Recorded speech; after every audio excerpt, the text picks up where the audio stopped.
Díomh gach aontaithe, cuimhíonn an seo compordach i Macistan. Agora an seo beimid ag fécint na Pláinéidí, agus conas a Bhogann na Pláinéidí san spéir an slíon an glúisean siad tríd an spéir, agus de bhór an glúiseach sin céim fága feicimid Pláinéidí agsúla ag amana agsúla den blian. Ag fécint an spéir agora an mí seo an deir seachtainna atá ag teacht. Níl muid ábalta Jupiter a eiscint ach iridis. Seans goil Jupiter ann in áid aigen taifir den crown sin, ach níl Jupiter anna ard san spéir ach irid in niis. Má brúmid a roig gotí an madan, agus táid ag fécint an spéir ón cathair an seo le an trúdú solas go léir atá gceist le sin. Madan níl Pláinéid le eiscint, níl faic le eiscint nóirtá an gréin ag airú. Táid is sais bearna gan mór an Pláinéidí le eiscint an seo ag an am seo den bhliain. Agus de ná tá sé beagání níos dachar na Pláinéidí a eiscint ó átainna cosúla air an átainna bhfuil anna ard ar an domhan nó íseal ar an domhan ar an taobhile den Pláinéid. Má tá tú anna congra go dtí na puileanna, tá sé beagání níos dachar na Pláinéidí a eiscint de ná a de bhór an céco íseal is a tagann siad suas agus céco congra go bhfuil siad go dtí solas na gréine sin. Má taimid amach go dtí an spás anna ard a lasmuid den atmosfér, Táid ábalta eiscint beag ná céim fá go bhfuil sé chomhdachar inis na Pláinéidí a eiscint. Tá Jupiter agus Uranus amach an sin anna congra go dtí an Green, tá an Venus agus an Mercéir anna congra den Green freisin.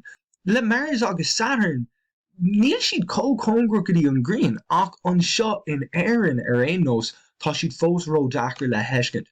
De bhór céco íseal ina bhfuil siad nuair atá siad ag teacht suas ar madan. Má brúmid ar náis an seo go dtí go titan an Green sios go dtí go téann an Green arás ina lí beimid ag fécint ar an Green i dro an madan ag teacht suas ach tá ag dul an tromí ceart chun é seo a léirú.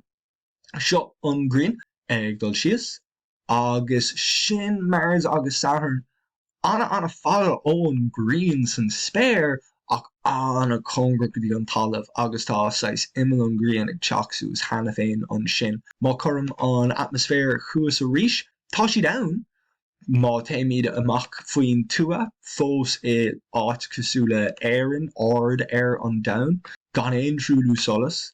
Beagnach, tá siad beagnach le eiscint má fearimid isteach an seo. Tá an riomhar ábalta iad eiscint ach seans má ní beag éon seans iad a eiscint le de súlanna. Agus tá siad có congra go dtí solas na gréine an sin. Teach sé beagání dá an séir telescóp nó déthúlaigh telescóp a úsáidan tú le na gáthúlanna. Teach sé beagání ród an séireach iad siúd a úsáid san cás seo. Má táid an áit eile den domhan níos congra go dtí an meáncirceil beimid ábalta iad a eiscint. Ach má fanamid go dtí bhfuil míad níos déanach san bliain, tá na Pláinéidí chun bug timppel, tá an domhan chun bug timppel freisin, agus tá na Pláinéidí chun teacht suas san spéir. Táid an seo é beagnach mí agus má taringómíd féin ar náis go dtí an cathair súla seo.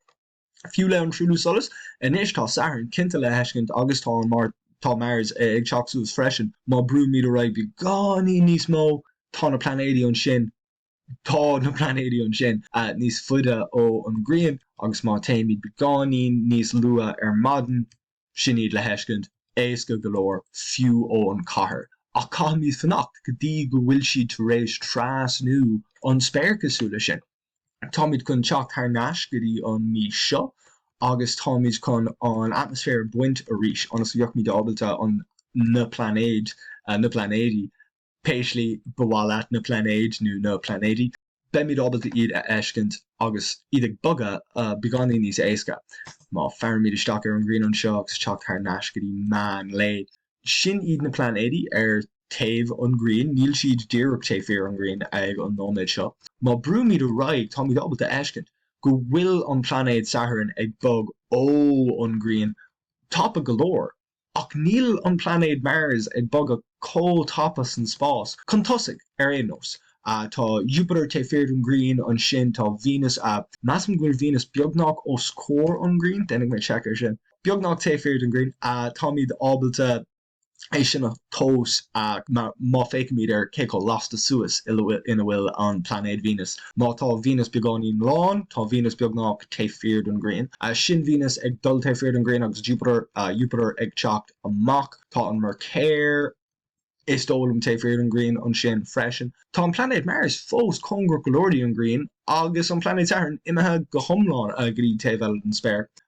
Hart ar níis tá an Pláinéid Mars ag bogad beagáí níos mó ó an green. Tá an Mercéir ag teacht amach ar an té bheile, tá Jupiter go bráis go leis an tún seo. Venus ag teacht amach, Mercéir ag cas haar náis ag casampa haar náis gotí an green, haar náis dro an green. Tá Jupiter ag bogad ó taobh amháin de Mars gotí an taobh eile inis. Tá Jupiter sais ag bogad níos tapúla tríd an spéir. Tá an Mercéir haar náis ar mad an Venus go thomláin ar an taobh eile an green. Sin an Mercéir ag casampa a ríis ag dul ó troháin go í tro eile fada sa téimí tríd an green agus in níis hart ar sin hart ar an mí sin beagnach ag deir an blian. Tá an Pláinéid Mars ag bogad beagáí níos tapúla go dtí taobh eile an spéir. Tá míid tar éis fécint hena féin ar na Pláinéidí agsúil agus conas a bógann siad ina éonar ach ag fécint ar an chóras cosúla seo gan éon atmosfér onas bhfuil míad ábalta na Pláinéidí a eiscint i ré an mé ag bogad gomparrád le an green. Tá sais rairc de friúil agat nóir tá tú ag fécint ar na Pláinéidí cosúla seo. Tá tú ábalta an casampa a eiscint go héasca, so sin é Venus, sin é an Mercéir agus ag bogad an san dro de friúil an sin. De an ná má tá míad ag fécint ar an Pláinéid Mars nó an Pláinéid Saturn an sin, tá siad ag bogad sais ó an green. Tá an spás idir an green agus an Pláinéidí ag áil níos mó agus níos mó. Ach le an Mercéir agus le Venus tá tú ábalta eiscint go bhfuil Mercéir an seo ag dul ó an green agus an sin haar náis gotí an green. Agus sin an sais casampa sin an Pláinéid ag glúisna casampa ag dul san tro mí ceart. Agus Harlíonn sé le an Venus freisin. Tá míad ag dul haar náis. An seo nóir tá Venus ag teacht amach ag tasachan ihe, tá Venus ag bogad sais an tro mí ceart an slí ní cór de Pláinéid a bheith ag bogad an slí sin. Agus an sin cas an Venus haar náis agus tusnóin si ag teacht haar náis gotí an green. Tá blian a bhd níos fada ag an Venus agus dábhrí sin tá níos mó ama a gceist chun an casampa a eiscint ag gomrád le an Mercéir le blian anna gear. Le na Pláinéidí tá difriocht idir na Pláinéidí iad féin ag bogad timpeall an green. Tá na Pláinéidí ag bogad timpeall an green iad féin. Agus tá tú ábalta é sin a eiscint go héasca le an Mercéir agus Venus le blian anna gear. Ach an cuid is mó den bogad má tá míad ag fécint mar hampla ar an Pláinéid Saturn. Tá an dain ag bogad timpeall an green agus dá bhrí sin a rion cá bhfuil Saturn. Tá míad ag bogad timpeall an green a bhd níos tapa ná Saturn agus tá tionchar anna mór ag glúiseacht ar an átain bhfuil míad ábalta Saturn a eiscint san spéir. Le an Pláinéid Mars tá aimhlíonn a bhd níos gear agus tá glúiseacht. Tá tionchar ag glúiseacht ar cén áit san spéir ina bhfuil míad ábalta an Pláinéid a eiscint.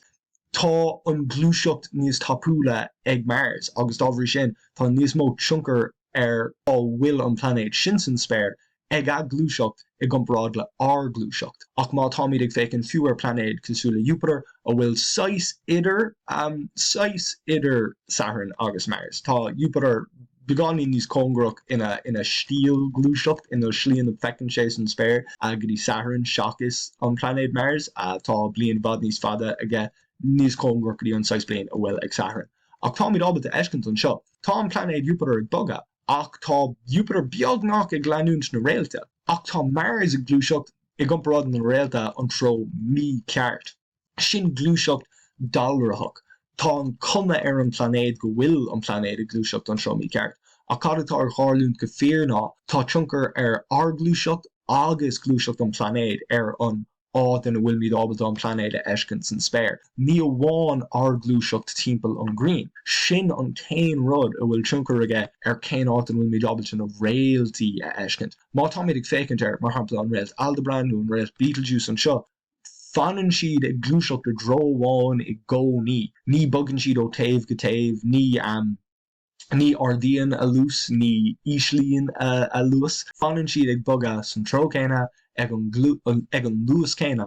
Sé an damhtá ag bogad agus tá glúis dalrahach na Pláinéid, fécinn siad ghfuil siad ag bogach. Mátá rud éigen ag boga é féin, cosúil an Pláinéid Mars nu an Pláinéid Jupiter, nu fiú Saturn agus Uranus, beg chunker a glúiseacht Conas a fecinn sé san spéir. Well, tá míad ábalta eiscint inis, mátá míad ag fanacht go gcuúpla mína beg an Pláinéid Mars agus Jupiter agus Saturn I bhfad ón Green agus beg siad éasca le heiscint. Beg Venus ag teacht suas stíthe ag tusachan ihe cúpla mína agus tá an Mercure ag léint ó heh bháin go dtí heh eile I gcónaí.